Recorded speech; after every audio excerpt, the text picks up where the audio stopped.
अस्सलाम वालेकुम। आज मैं आपके लिए लाई हूँ चॉकलेट डिज़र्ट की बहुत ही मज़ेदार रेसिपी, जो कि बनाने में भी आसान है और खाने में बहुत लजीज है। आप इसको किसी दावत पार्टी में बनाएं, ईद पार्टी में बनाएं, यकीन माने बहुत ही मज़ेदार और बहुत आसान भी है। अगर आपको चॉकलेट पसंद है तो ये रेसिपी आपको बहुत पसंद आने वाली है। तो अगर आप मेरे चैनल पर नए हैं तो काइंडली सब्सक्राइब ज़रूर करना। ऐसी ही मज़ेदार रेसिपीज़ मैं आपके साथ शेयर करते रहूँगी इंशाल्लाह। तो चले शुरू करते हैं। बिस्मिल्लाहिर्रहमानिर्रहीम। यहाँ पे हम 4 कप दूध के लेंगे और अभी आपने इसका चूल्हा ऑन नहीं करना।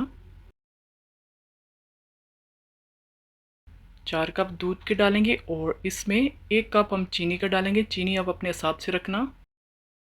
और हाफ कप इस पे सूखा दूध डालेंगे। 3 चम्मच हम इसमें मैदा डालेंगे। इसमें कॉर्नफ्लोर नहीं डालना, इसमें मैदा डालेंगे।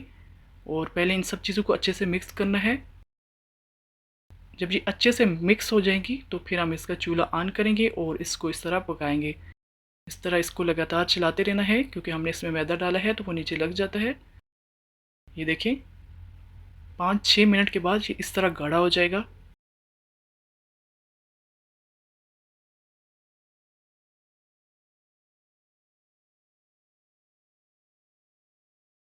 ये यहाँ पे नीम गर्म हो गया है तो इसको थोड़ा सा इस तरह मिक्स कर लेते हैं। और यहाँ पे मेरे पास ये लेडी फिंगर्स बिस्किट्स हैं। और अगर आपके पास ये वाले नहीं हैं तो आपको जो भी पसंद है, जो मीठे ना हों, वो आप इसमें डाल सकते हैं। और अगर ये मिल जाए तो इससे बहुत अच्छा ये डिज़र्ट बनता है।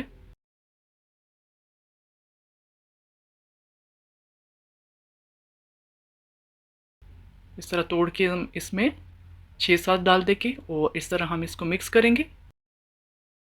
नीम गर्म होगा तो ही इसमें डालना है। और देखें, इस तरह अच्छे से मिक्स करके इसको इस तरह कांच की ट्रे में डाल देते हैं।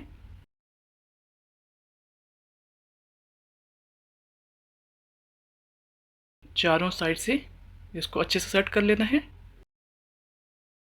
अब हम इसको ठंडा होने के लिए रखते हैं फ्रिज में। और यहाँ पे 1 कप व्हिपिंग क्रीम लेंगे और इसमें चॉकलेट डालेंगे।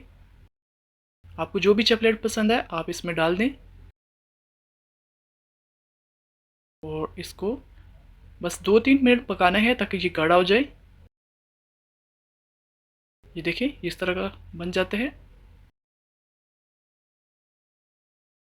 अब जो हमने ये गनाश बनाई है हम इसके ऊपर इस तरह डाल देंगे। जब ये ठंडा होगा तो इसके ऊपर डालना है और इस तरह इसको अच्छे से सेट कर लेना है। अब हम इसको साइड पे रखते हैं, थोड़ा नीम गर्म हो जाए। और यहाँ पे चॉकलेट बार लेंगे। ये ब्राउन वाली चॉकलेट बार है। अगर आपको डार्क वाली पसंद है तो आप वो भी डाल सकते हैं। इस तरह इसको छोटा छोटा काट के इसको छोटा छोटा काटेंगे और इसके ऊपर इस तरह फैला लेंगे। आपको जितनी ज़्यादा पसंद है आप इसके ऊपर डाल सकते हैं। और अब हम इसको ठंडा होने के रखते हैं।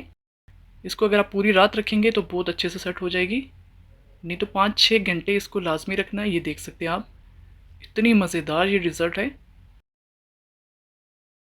मैं आपको इस तरह निकाल के दिखाती हूँ।